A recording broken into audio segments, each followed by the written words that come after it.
Stop whining, it's already sold. Those were the words that changed everything. My son Mike stood in my kitchen like he owned the place, arms crossed, completely unbothered by the devastation he'd just delivered. I needed that money for my trip to Italy. I stared at him, my hands still wet from washing dishes. Frank's coffee mug trembling in my grip. You sold your father's Rolex? Without asking me? Mom, seriously, get over it. It's just a watch. Just a watch. 6 months after burying my husband of 43 years, and my own son had stolen the only thing of Frank's I wore every day, wound every morning like Frank taught me, feeling connected to him through that simple ritual. If you're watching this, subscribe and let me know where you're watching from. The thing about betrayal is that it has a taste. Bitter, metallic, like pennies on your tongue. Standing there in my Chicago kitchen, staring at my 42-year-old son who apparently thought grief had an expiration date, I tasted it fully for the first time. Which pawn shop?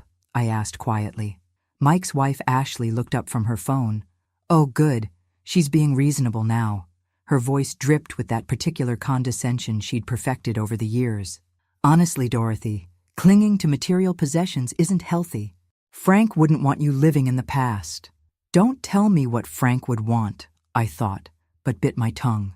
Ashley had been telling me what Frank would want since the funeral, usually whenever it involved me giving them something. Golden State Pawn on Milwaukee Avenue, Mike said, checking his watch. An expensive Apple thing that probably cost more than Frank's Rolex was worth. They gave me $800. Not bad for something that old. $800. For a 1978 Rolex Submariner that Frank had saved 3 months of overtime to buy when Mike was born. The watch Frank wore every single day of our marriage except the day he died, when the hospital handed it to me in a plastic bag with his wedding ring. That watch was worth at least $3,000, I said. Ashley snorted. In what universe? It wasn't even running properly. Because I was the one winding it, keeping it alive, keeping Frank alive in some small way. But they wouldn't understand that. Mike and Ashley lived in a world where everything had a price tag and nothing had a memory. I'm going to get it back, I announced. Good luck with that, Mike said, heading for the door. We fly out tomorrow morning. Ashley's been planning this trip for months. Ashley followed him, pausing at the door with that fake sympathetic expression she wore whenever she wanted to seem caring. Dorothy, you really should consider therapy. This obsession with Frank's things isn't normal. The door slammed, leaving me alone with the bitter taste of betrayal and the silence that had become my constant companion since Frank died. But here's what Mike and Ashley didn't know about their pathetic old mother. I'd spent 40 years as a bank manager. I knew the difference between giving up and strategic planning. And I was done giving up. The pawn shop was exactly what I'd expected. Cramped, dusty, with the kind of fluorescent lighting that made everything look sickly.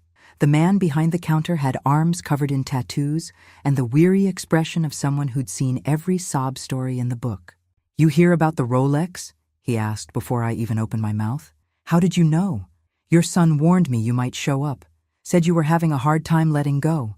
He shrugged apologetically. Look, lady, I feel for you, but business is business. I paid fair market value.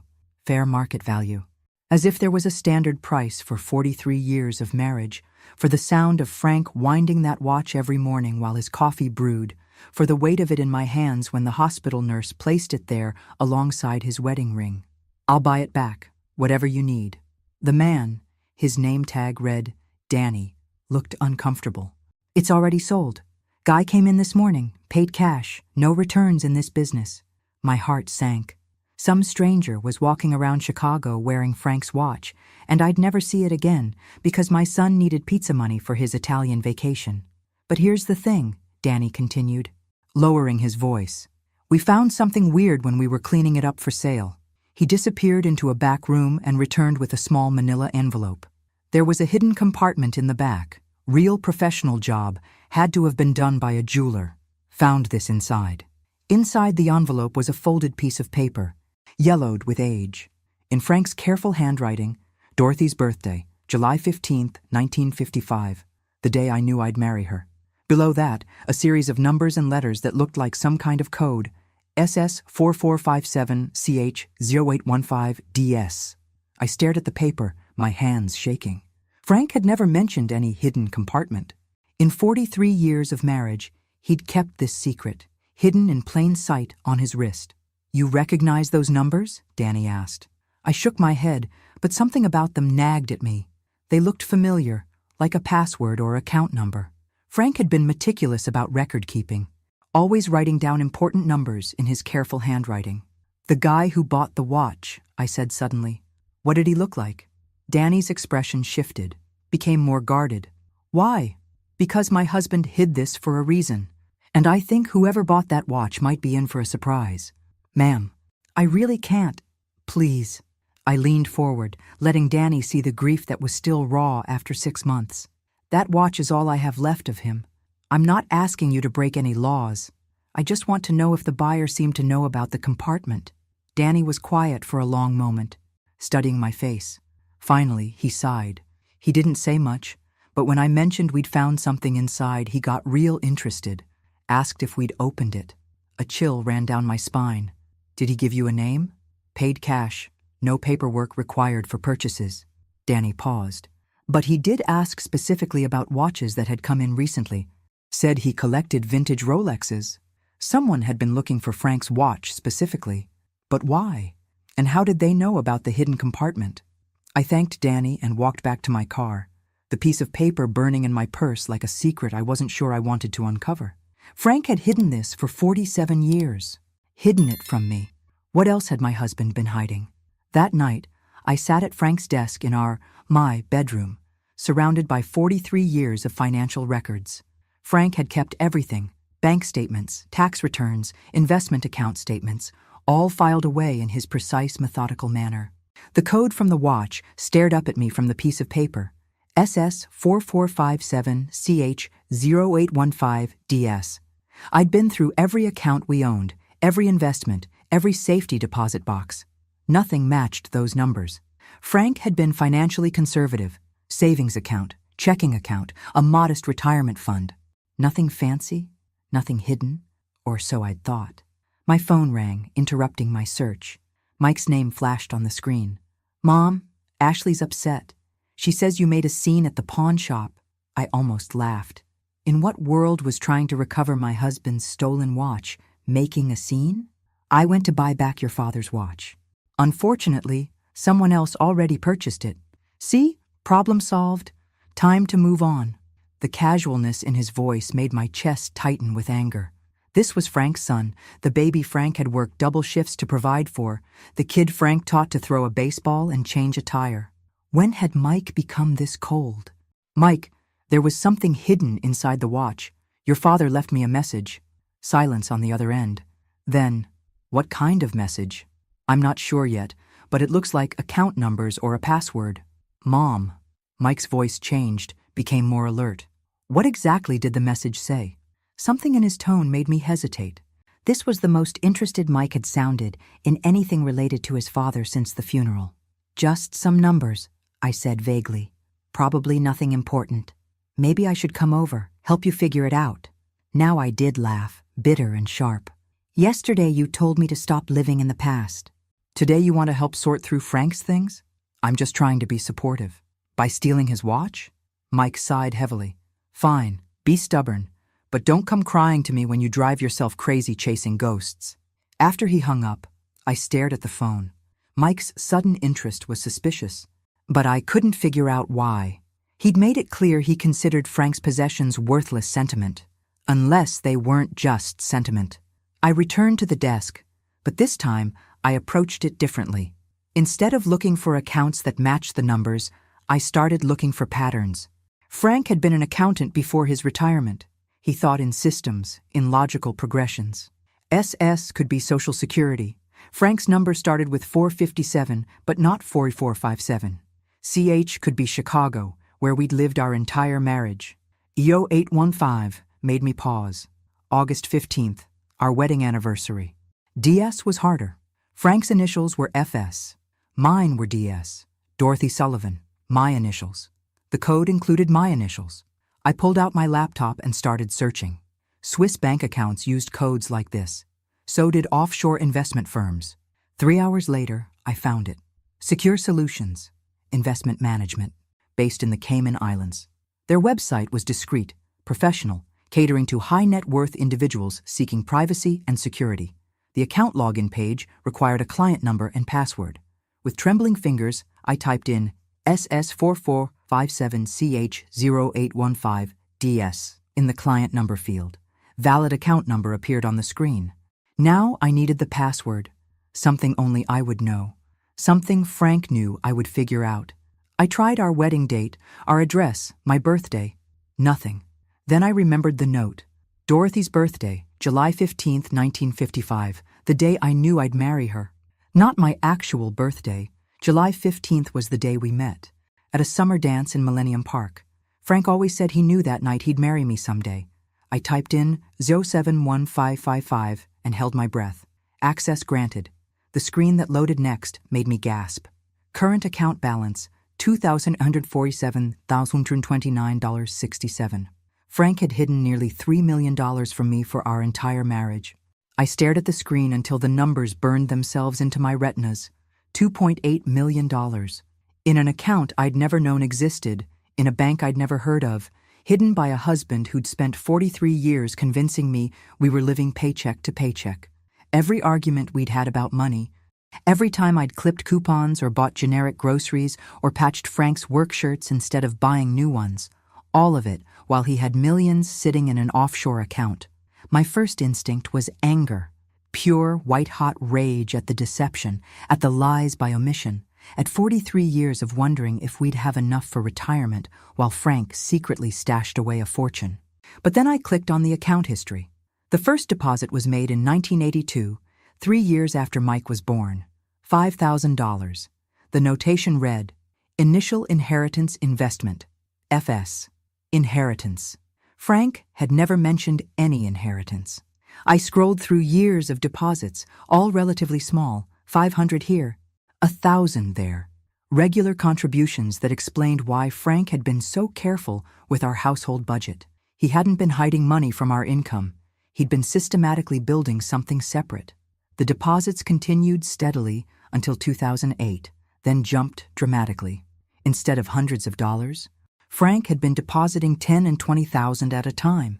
The notation on those larger deposits made my blood run cold. Real estate liquidation, Chicago properties. Frank had been buying and selling real estate without my knowledge. Properties I'd never seen, investments I'd never been consulted about, business dealings that had apparently made him wealthy. How do you live with someone for 43 years and not know they're conducting secret business transactions? I clicked on the account messages and found a folder labeled, For Dorothy, Emergency Access Only. Inside was a video file, uploaded just 3 months before Frank died. I hesitated before clicking play. Whatever Frank had to say about this secret fortune, I wasn't sure I was ready to hear it. But I was alone in our bedroom at midnight. My son had stolen the only clue to this mystery, and I was apparently wealthy beyond my wildest dreams. Ready or not, I needed answers. Frank's face filled the screen, looking older and more tired than I remembered. He was sitting in his office at work, probably having recorded this during his lunch break. Dorothy, if you're watching this, I'm gone, and something's gone wrong. His voice was steady, but his eyes looked sad. I hoped you'd never need to access this account, that we'd grow old together, and I'd eventually tell you about it over dinner someday. He paused, rubbing his face with the same gesture he'd used whenever he was working through a difficult problem. The money isn't mine, sweetheart. It was my father's, hidden away before he died in 1981. He made me promise to keep it secret, to protect it, to only use it if our family was ever in real danger.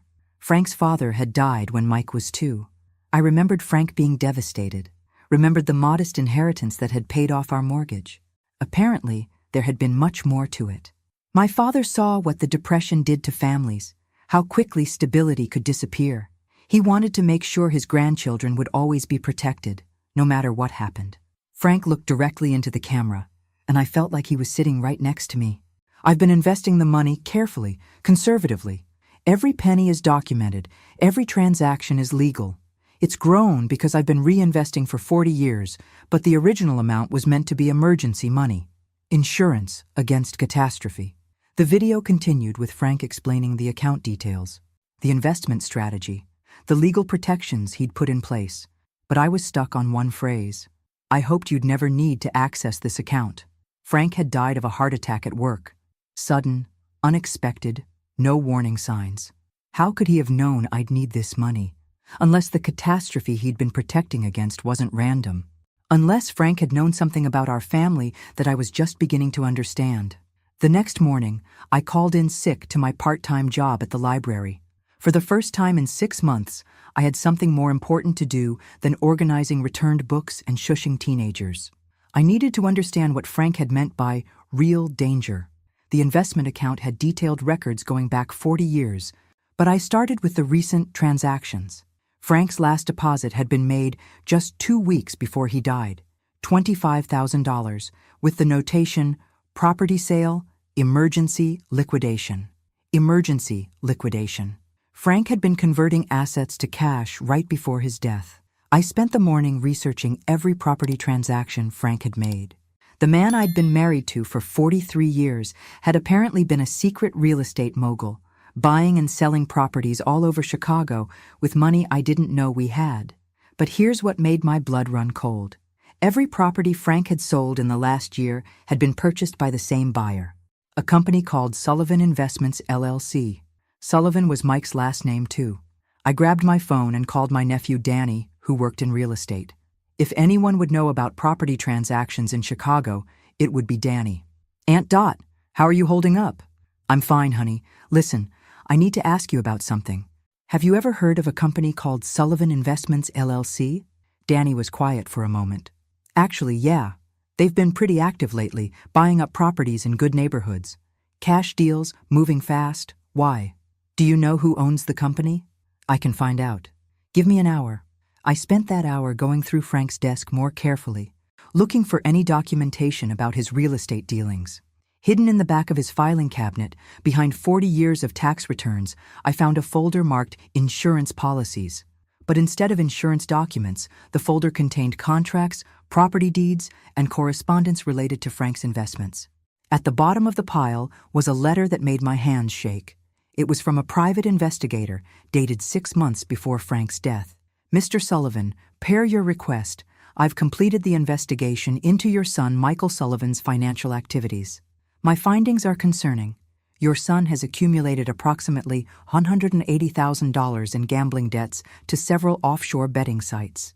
He's also taken out multiple high-interest loans against his business, using fraudulent information about his income and assets. Of greater concern are the inquiries Mr. Sullivan has been making about your estate. He's contacted 3 different lawyers asking about inheritance law and the process for contesting wills. He's also made inquiries about power of attorney procedures and elder care facilities. I believe your son is planning to have you declared incompetent in order to gain control of your assets. The paperwork I've uncovered suggests he's been researching this option for several months. I recommend taking immediate steps to protect your assets and ensure your wife's financial security. Regards, Thomas Chen, private investigator. My phone rang. Danny. Aunt Dot, you're not going to believe this. Sullivan Investments, LLC is owned by Mike Sullivan. You're Mike. I closed my eyes, the pieces finally falling into place. Frank hadn't been hiding money from me. He'd been hiding it from Mike. Every property sale, every cash deposit, every emergency liquidation had been Frank systematically moving assets out of Mike's reach. Frank had known his own son was planning to rob us. But Frank had died before he could warn me, leaving only the hidden compartment in his watch as a clue to find the truth. My son hadn't stolen Frank's Rolex for vacation money. He'd stolen it because he was looking for exactly what I'd found, access to Frank's hidden fortune. And now that Mike knew I'd found something in the watch, he wouldn't stop until he figured out what it was. I was still sitting in Frank's chair, staring at the private investigator's report, when I heard Ashley's key in my front door. She'd had a spare key since the funeral, ostensibly to check on me when Mike was working. Now I understood she'd been checking on Frank's assets. "Dorothy, are you here?" Ashley's voice echoed through the house, artificially sweet. Mike and I stopped by before heading to the airport. I quickly shoved the investigator's report back into the folder and minimized the offshore account on my laptop screen. Whatever game Mike and Ashley were playing, I needed to understand the rules before I revealed my hand. "In the bedroom," I called back. They appeared in the doorway moments later, Mike carrying a small suitcase and Ashley wearing the kind of outfit that screamed, "expensive vacation." Her designer sunglasses probably cost more than most people's rent. "Just wanted to say goodbye," Mike said, but his eyes were scanning Frank's desk, taking inventory of the papers spread around me. "What are you working on?" "Sorting through your father's things," I said carefully. "There's so much I never knew about." Ashley stepped closer, her gaze focused on my laptop screen. "Find anything interesting?" The question sounded casual, but I caught the sharp attention in her voice. These weren't courtesy visits. They were reconnaissance missions. Just old bank statements and tax records. Your father was very thorough with his paperwork. Mike relaxed slightly. "Yeah, Dad was obsessive about record keeping. Probably kept every receipt from the last 20 years. Actually," I said, deciding to test their reaction, "I did find something odd. Your father had some kind of investment account I didn't know about. Nothing major, just a few $1,000s. The change in both their expressions was immediate and unmistakable. Mike stepped forward, trying to appear casual but failing completely. "An investment account? What kind?" "I'm not sure yet. The paperwork is confusing. I might need to hire an accountant to help me figure it out." Ashley exchanged a quick glance with Mike. "We could help you with that. Mike's good with financial documents." "I bet he is," I thought, remembering the private investigator's report about Mike's gambling debts and fraudulent loan applications. "That's very kind, but I already made an appointment with Frank's old accounting firm. They'll know how to handle his investments properly." Mike's jaw tightened. "Mom, those guys charge $300 an hour. I can look at the paperwork for free. I can afford $300 an hour." "Mike!" The silence that followed was loaded with tension.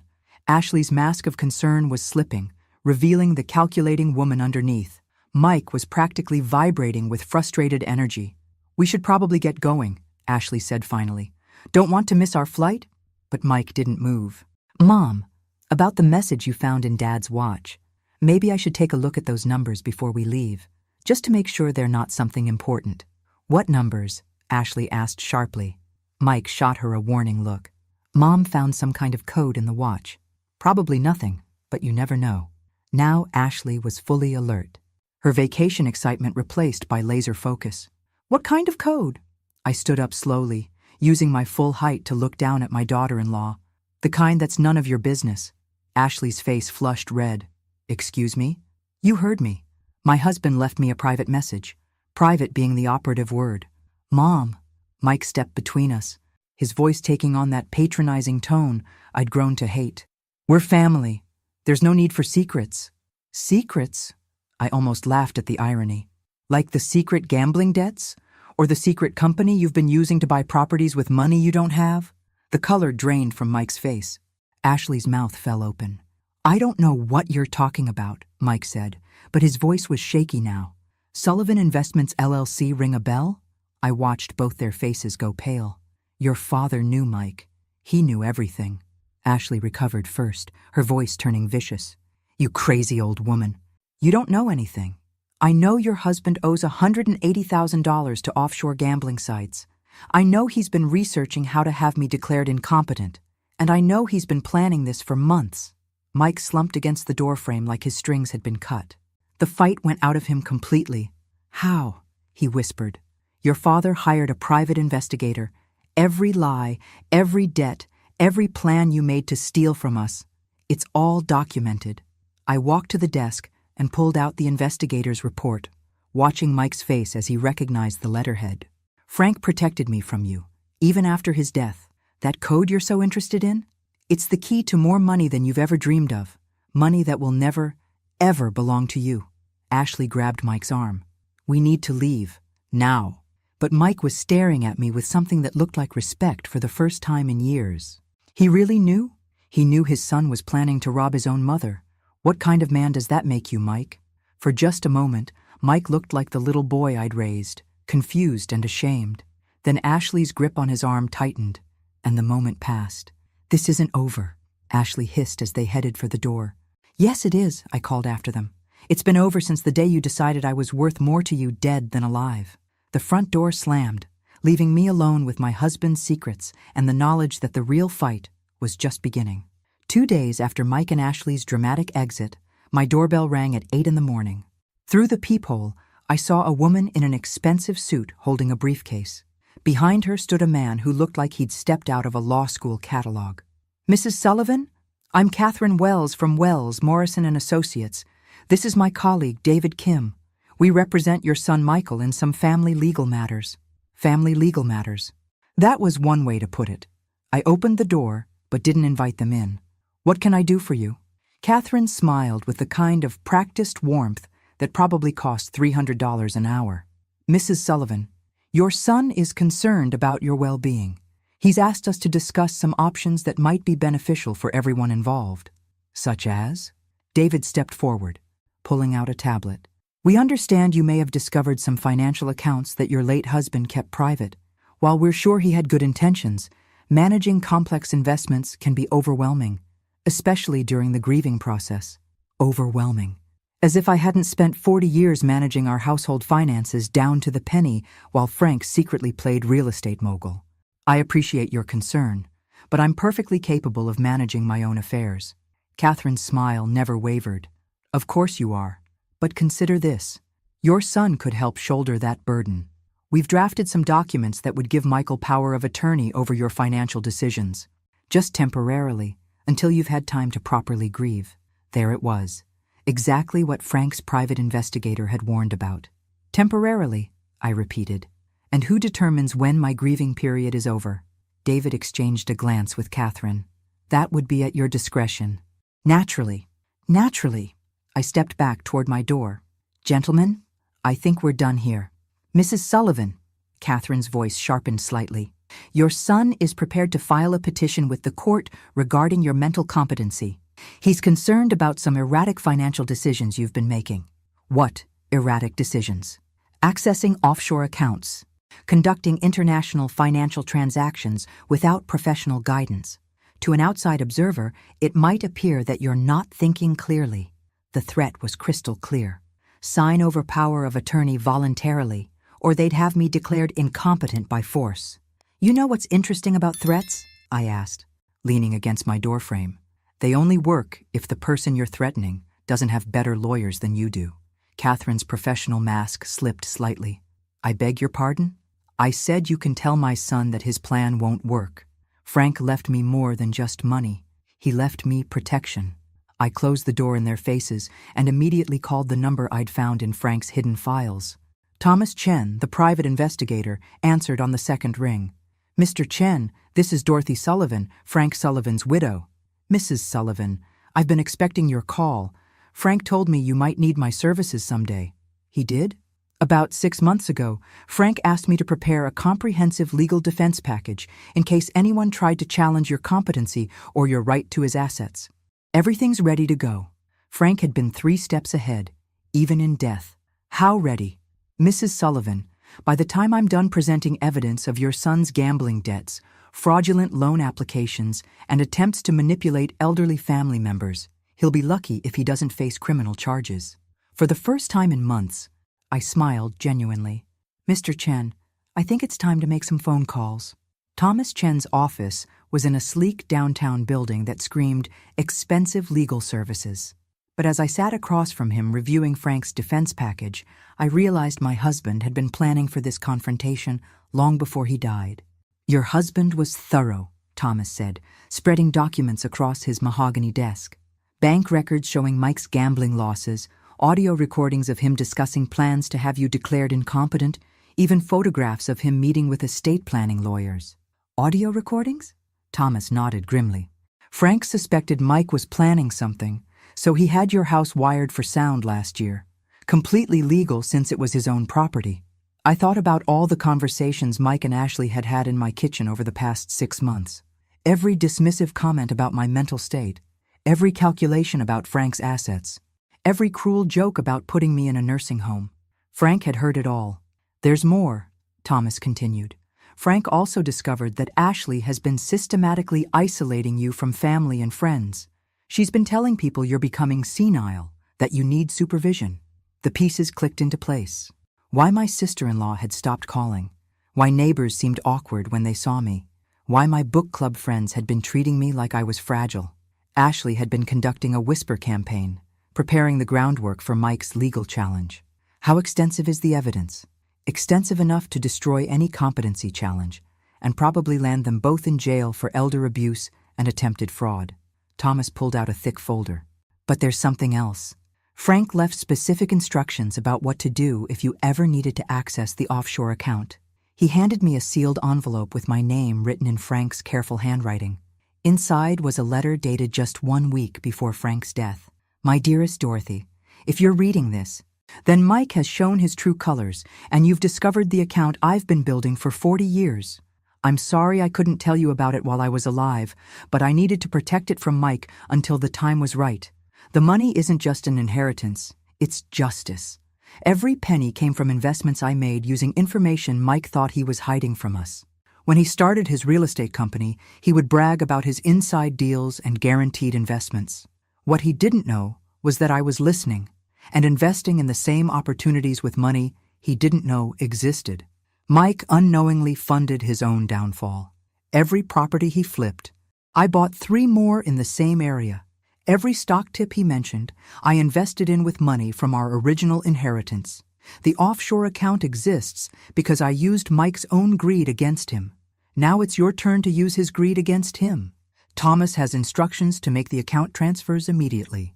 By the time you read this letter, you'll have financial independence Mike can never touch. But more importantly, you'll have the power to choose how this ends. You can forgive him, take care of him despite his betrayal, and hope he learns to be a better man. Or you can let him face the consequences of trying to steal from his own mother. The choice is yours, my love. It always has been. Forever yours, Frank. I set the letter down with shaking hands. Frank hadn't just protected me from Mike. He'd orchestrated Mike's downfall, using Mike's own schemes against him. Mrs. Sullivan? Thomas was watching me carefully. Are you ready to proceed? I thought about Mike as a little boy, excited about his first day of school. Then I thought about him standing in my kitchen 2 days ago, calling me a crazy old woman while his wife threatened me. Some bridges, once burned, can't be rebuilt. Mr. Chen, I want you to file every piece of evidence we have with the appropriate authorities, and I want you to do it today. The next morning brought chaos to my quiet Chicago neighborhood. I was sipping coffee and reading the newspaper when 3 black SUVs pulled up to Mike and Ashley's house across the street. Men in FBI windbreakers started carrying boxes out of their front door. My phone rang immediately. "Mom!" Mike's voice was panicked, desperate. "What did you do?" "I protected myself," I said calmly, watching through my kitchen window as agents loaded computers and filing cabinets into their vehicles. "What you should have done for your family, instead of trying to rob them. You don't understand. This will destroy us. You destroyed yourselves." "I just documented it." Ashley's voice came through the phone, shrill and angry. "You vindictive old witch, we were trying to help you. By stealing my husband's watch? By planning to have me declared incompetent? By spreading lies about my mental health to isolate me from friends and family?" The line went quiet, except for Ashley's ragged breathing. "Frank knew everything, Mike. Every debt, every lie, every plan you made to rob us. He spent the last year of his life protecting me from his own son. Dad wouldn't. Your father hired a private investigator to document your gambling addiction and your plans to steal my inheritance. He had our house wired for sound so he could record every conversation you had about putting me in a nursing home." I heard Mike make a sound like a wounded animal. "The FBI is seizing your business records because Frank's evidence shows you've been using fraudulent information to secure loans. The IRS is auditing you because you've been hiding income. And the state attorney's office is investigating you for elder abuse." "Mom, please." Mike's voice broke. "I never meant for it to go this far. When did it start?" "Mike, when did you decide your mother was worth more to you dead than alive?" Long silence. When Mike spoke again, his voice was barely a whisper. "When I realized Dad had been hiding money from us. I saw some paperwork in his office last Christmas, references to accounts I'd never heard of. I thought if you both died, everything would come to me automatically. The honesty was brutal, but somehow cleaner than the months of lies and manipulation. You were wrong. Frank made sure everything would be protected from you. How much? Mike asked. How much did he hide? Enough to ensure I never have to depend on family who sees me as a burden. I hung up and watched through the window as FBI agents escorted Mike and Ashley to separate cars. Ashley was screaming at the agents, probably demanding lawyers and threatening lawsuits. Mike just looked broken. My phone rang again. This time it was my neighbor, Mrs. Patterson. Dorothy? I just wanted to call and apologize. Ashley told me you were having memory problems and I believed her. I should have talked to you directly. It's all right. Helen, Ashley can be very convincing. Is it true what they're saying? That Mike was planning to steal from you? I looked at Frank's picture on my mantle, remembering the man who'd protected me, even after death. It's true, but it's over now. 3 weeks later, I sat in Thomas Chen's office reviewing the final legal documents. Mike and Ashley were facing federal fraud charges. Their business had been seized and their assets frozen pending investigation. But that morning had brought an unexpected visitor. Mrs. Sullivan, there's someone here to see you, Thomas's secretary announced. Says his name is Richard Torres, and he has something that belongs to you. The man who entered was in his 60s, well-dressed, with the kind of careful demeanor that suggested law enforcement background. In his hands was a familiar blue velvet box. Mrs. Sullivan, I'm the one who bought your husband's watch from the pawn shop. I stared at him, confused. How did you know to find me? Richard smiled and set the box on Thomas's desk. Because Frank Sullivan hired me 20 years ago to protect this watch if anything ever happened to him. I don't understand. I'm a retired federal marshal, Mrs. Sullivan. Your husband contracted me to monitor certain situations. When the watch appeared at Golden State Pawn, I was notified immediately. Thomas was taking notes furiously. You were surveillance on Mike Sullivan? Among other things. Frank was thorough in his preparations. Richard opened the velvet box, revealing Frank's Rolex. But there's something else you need to know about this watch. He turned it over and pressed something on the back. A second hidden compartment opened, smaller than the first. Inside was a micro SD card. Frank recorded everything, Mrs. Sullivan. Every conversation Mike had about manipulating you, every meeting with lawyers about declaring you incompetent, every discussion about what to do with your assets after you were gone. The room spun slightly. Frank was recording Mike? For 18 months. Audio, video, financial records, everything needed to ensure Mike could never successfully challenge your mental competency or your right to Frank's inheritance. Richard inserted the SD card into Thomas's computer. The screen filled with folder after folder of evidence. Audio recordings, video files, financial documents, even photographs of Mike meeting with lawyers and gamblers. Your husband loved you enough to spend the last 2 years of his life building an unbreakable legal defense against his own son. I thought about Frank's final months, how stressed he'd seemed, how many work meetings he'd had in the evenings. He hadn't been hiding from me. He'd been protecting me. There's one more thing, Richard said quietly. Frank left specific instructions about what to do if Mike ever tried to have you declared incompetent. He pulled out a sealed envelope marked Final Instructions, Dorothy's Protection Plan. Inside was a document that made my breath catch.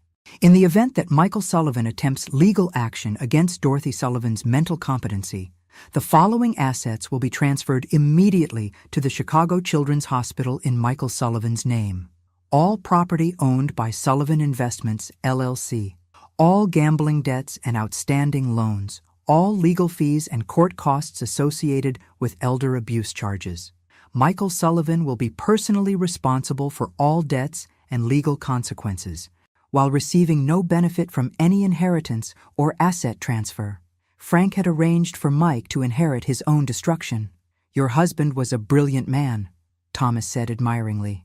He turned Mike's greed into a legal trap. Frank knew Mike would never stop trying to get the money, Richard explained. So he made sure that any attempt to steal from you would result in Mike losing everything he already had. I picked up Frank's watch, feeling its familiar weight in my hands.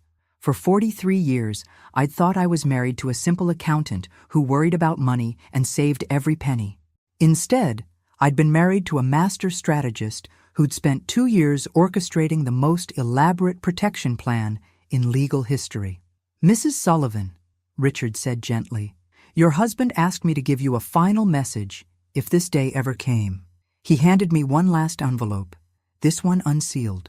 Inside, in Frank's handwriting, "Dorothy, you were always stronger than you knew. I just made sure you'd have the tools to prove it. Love always, Frank." 6 months later, I stood in the lobby of the Chicago Children's Hospital, watching workers install a brass plaque that read, "The Frank Sullivan Memorial Wing." Frank's Funded offshore by Dorothy account Sullivan had been in more than loving enough memory to of her secure my husband. future and fund the hospital expansion he'd always dreamed about. The final irony was that Mike's attempt to steal from me had directly resulted in the largest charitable donation in the hospital's history. My phone buzzed with a text from Thomas Chen. "Mike's sentencing hearing is next week. They're recommending 2 years federal prison plus full restitution. Ashley took a plea deal for 18 months. Still want to attend?" I typed back, "No, I have better things to do." And I did. At 73, I was finally living the life Frank had protected for me. I'd bought a small house near the lake, joined 3 book clubs, and started volunteering at the hospital twice a week. For the first time in decades, I was making decisions based on what I wanted, not what my family expected. My doorbell rang as I was preparing dinner. Through the peephole, I saw a young woman with Mike's eyes and nervous smile. "Grandma Dorothy?" "It's Melissa, Mike's daughter." I hadn't seen her since Frank's funeral, when she was finishing college and starting her first job. Ashley had made sure to cut me off from the grandchildren along with everyone else. I opened the door. "Melissa, what a surprise. I know I should have called first." She was twisting her hands nervously. "I heard about Dad and Ashley, about what they did to you. I wanted to apologize." "You have nothing to apologize for." "I do, though. I knew something was wrong. Dad kept asking weird questions about Grandpa Frank's finances, and Ashley was always making comments about your memory. I should have said something." I studied my granddaughter's face, seeing Frank's honesty there along with Mike's features. "Come in, sweetheart. Let's talk." Over dinner, Melissa told me about her new job teaching elementary school, her engagement to a young doctor, and her guilt about her father's crimes. "I keep thinking I should visit him in prison," she said. "But I'm so angry about what he did to you." "Anger is normal, but Mike is still your father. How can you not hate him?" I thought about Frank's letter, about the choice he'd given me between forgiveness and justice. Because hate would mean he still had power over me. I choose peace instead. Melissa's eyes filled with tears. "I missed you so much. Ashley told everyone you were getting confused, that you didn't want to see us anymore. I never stopped wanting to see you, and I never will." As Melissa helped me clear the dishes, she paused at Frank's photo on the mantel. "I always wondered why Grandpa Frank wore that watch every single day. He must have really loved it." I smiled, thinking about the 2 hidden compartments, the offshore account, the elaborate protection plan that had saved my life. He loved what it protected. That night, after Melissa left with promises to visit every week, I sat on my back porch watching the sunset over Lake Michigan. Frank's watch was on my wrist, keeping perfect time. He'd been gone 8 months, but somehow he was still taking care of me. The greatest love stories aren't about passion or romance, they're about protection, about someone loving you enough to fight battles you don't even know you're facing. Frank had spent 2 years preparing for a war I never saw coming, ensuring that his death wouldn't leave me defenseless against his own son's greed. Some people spend their whole lives looking for that kind of love. I was lucky enough to wear it on my wrist for 43 years. Thanks for listening. Don't forget to subscribe and feel free to share your story in the comments. Your voice matters.